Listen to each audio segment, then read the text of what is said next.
is there's a lot of misinformation out there about what insurance can and can't cover.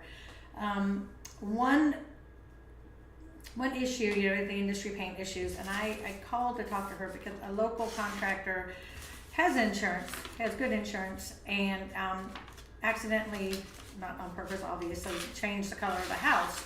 So his insurance denied it. They said they were not going to cover it because there is a clause in their insurance. So I called the insurance agent after I set them up and asked them a question. I said, is this on every insurance policy, business policy, or is it dependent on the insurance company? And she said, this clause is in all of them.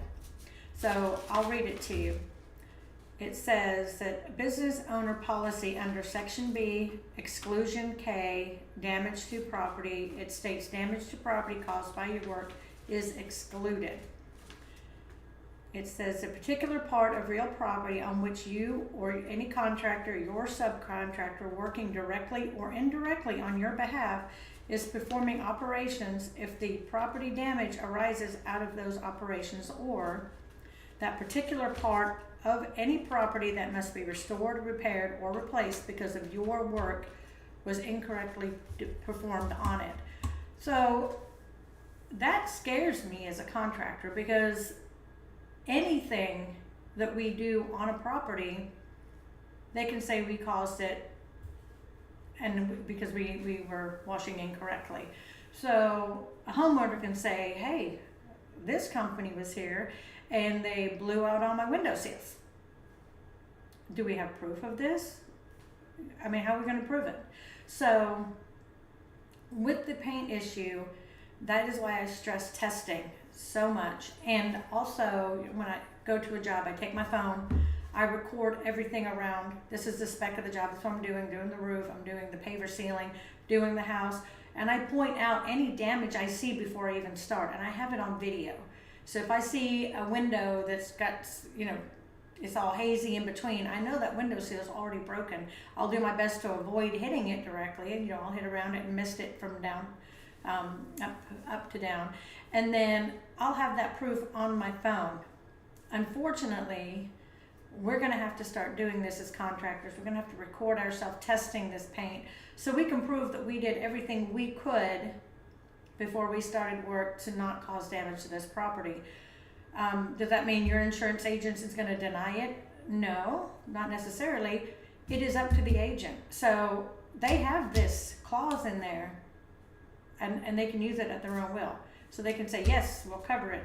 Oh no, that's too high, we're not gonna cover it. So when I talk about this paint issue, I get a lot of guys saying, oh, that's what insurance is for. We don't care, that's what insurance is for. First of all, I care about my customer. I care about my customer's property. I care about the name of my business and how I conduct myself and how my business treats their homeowners and their largest value. So it's scary to me to hear contractors say that, and it's even scarier to me to know now there's a clause in here that could not cover what happened. So we're paying all this money for insurance, there's this clause in there, and it's up to whoever in the insurance agency to say yes or no. So I mean, we could change a house and it's $40,000 and we'll have to pay that out of our pocket, even though we've been paying insurance for 20 years. So that information kind of scared me. There is something else she told me though. So if you're washing a house and that's what you were paid to do, and that runoff or overspray damaged a deck or something, that is covered. That's covered because that was not what you were hired to do. So that's a little weird to me, but she said that's can be covered. So they'll pay for that. So if you wash a house that changes color and also damage a deck, they'll pay to get the deck re-sealed or stained, but they won't pay to repaint the house. So that is a little bit of information that I found out, digging more into my industry paint issues for my class at the PWNA and here at the Panhandle event. So I'm still working on it. I'm still investigating this. I'm still trying to find out as much information as I can to help us contractors out. And unfortunately, that was not good news. That was not what I was hoping for. But you know, it is what it is, and you know, we keep getting knocked down and knocked down. But I'm going to keep trying to find ways to bring us back up, and hopefully not make us liable for this pigment issue. So